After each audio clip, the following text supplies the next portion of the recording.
Inaasa mo bang matagpuan na ang iyong the one, gaya ni na Dingdong at Marian? Ay nako. Pues alamin kung suswertein sa pag-ibig ang iyong sign sa 2015. Kasama natin si Hans Kwa, isang feng shui at astrology expert. Kaya good morning, Hans! Good morning po sa inyo. Good morning sa ating tagapakinig at tagapanood. Yan. Okay, ano nga ba ang sign sa mga suswertein sa larangan ng pag-ibig ngayong Year of the Wooden Sheep? Yes, simulan natin. Ito ang mga sign na positive ang love life sa taong 2015. Unang-una ang mga Year of the Dragon. Ang mga Year of the Dragon dito, may mga parating na mga love life para sa inyo dahil very strong ang pag-ibig sa 2015. Ang susunod natin ay Year of the Horse naman, magiging matatag ang pag-ibig lalo sa mga may asawa na. Para si single naman, magandang chance para ma-meet nyo na ang the one para sa inyo. Wow! Aba, pumalakpak. At susunod naman ang mga Year of the Tiger. Para sa mga Year of the Tiger, para sa mga single, makikilala na ninyo ang special someone ninyo na magiging asawa at masaga. Para sa mga mag-asawa naman, masaganang taon to para sa inyo sa mga Year of the Tiger. That's good news! Maraming signs na swerte. Yes po, ang susunod po natin swerte sa love life is Year of the Monkey. Para sa mga singles dyan, mas swerteng makimingle para mahanap ang special someone para sa inyo.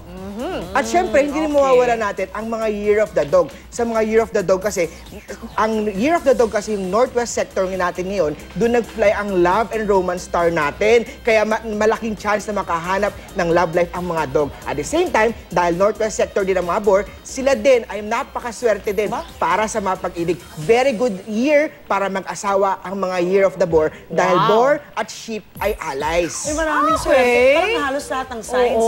Opo, meron din swerte sa pag-ibig. Yes po. Pero meron daw hindi. Opo, yan. Mga malas. Ito yung advice na naman, yung mga medyo hindi very good, no? Para sa mga hindi naman kailangan ng extra effort upang makilala o para sa mga single. So, kailangan ng push. Kailangan ng push. Kailangan ng konting effort. Unang-unang dyan ang mga Year of the Rat. Dahil sa mga Year of the Rat, lalo sa may mga asawa o may boyfriend, girlfriend, may third party involvement sa inyo this year. Sinong rat dito? Ang susunod natin ang mga Year of the Ox din. Para sa mga ox naman, magiging mailap ang pag-ibig sa inyo. Para sa mga asawa, dapat more understanding sa isa't isa. That's okay.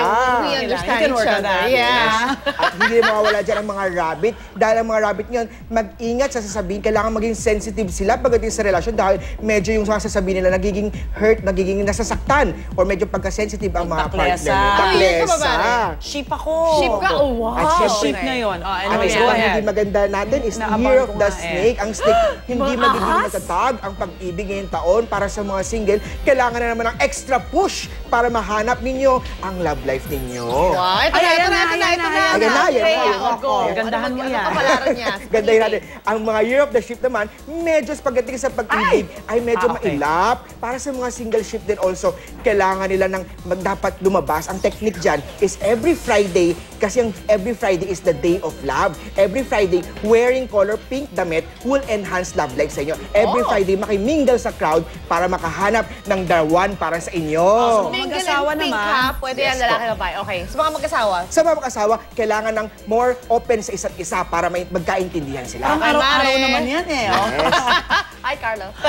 Okay. Rooster naman. Ang mga rooster naman, para sa mga single na rooster, kasi medyo yung love life ng mga rooster ngayon hindi maganda. At saka yung kahit hindi lang love life, pati career ng mga rooster ngayon, medyo hindi maganda ang career nila ngayon. Kaya kailangan nila extra effort, kailangan mag-spend time together. Maganda sa mga Year of the Rooster is mag-abroad o mag-travel mas often this 2015 para ma-cure ninyo mga misfortune star ninyo. Ang sarap nun ha. Travel ang sagot. Mag-shift na ako ng sign. Kaya natin. We can work on our love lives.